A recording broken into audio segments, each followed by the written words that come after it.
and I had an opportunity to read it as well, so we appreciate that very much. I now recognize our chairperson of the full committee, Mrs. Rodgers, for her 5 minutes for her opening statement. You're recognized.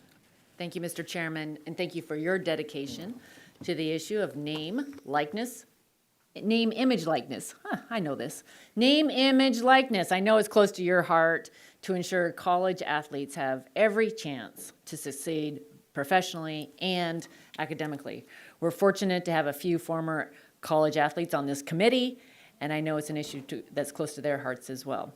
I'd also like to thank Mr. Pat Chung from Washington State University, the athletic director for Washington State University, who's testifying today. Go Cougs.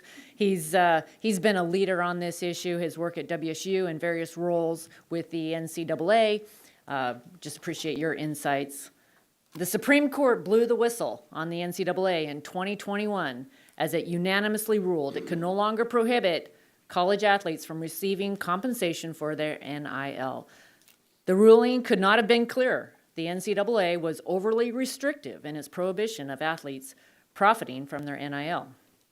Unfortunately, the Supreme Court's ruling did not offer clear rules of the road. Instead, we've seen a roller coaster of state activity as states compete to have the most advantageous laws for their respective schools.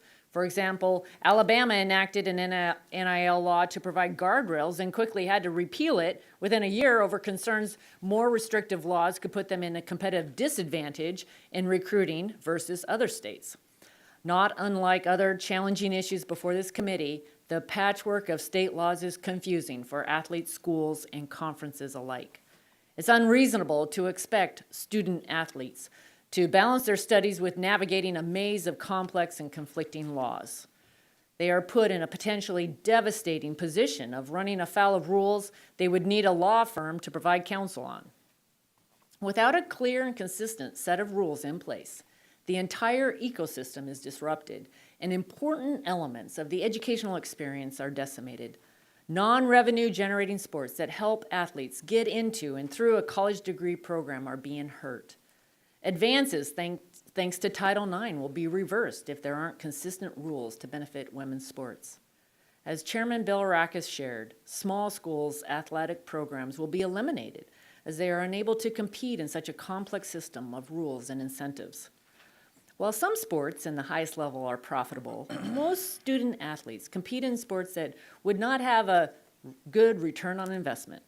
We cannot allow an outcome where there are thousands of college athletes where they lose their opportunity to compete in the sports they love. The current NIL chaos means student athletes are left to fend for themselves, and those at the top of their game must figure out how to maneuver through a multiple of agents, collectives, and high-dollar contract offers, all while maintaining their academic and athletic commitments. The pressure placed on these student athletes is immense and raises important questions on them being able to receive counseling for financial planning and mental well-being. Clear protections in education can prevent many unfortunate examples of college athletes being exploited. In resolving these challenges, we must not ruin what makes college athletics so special.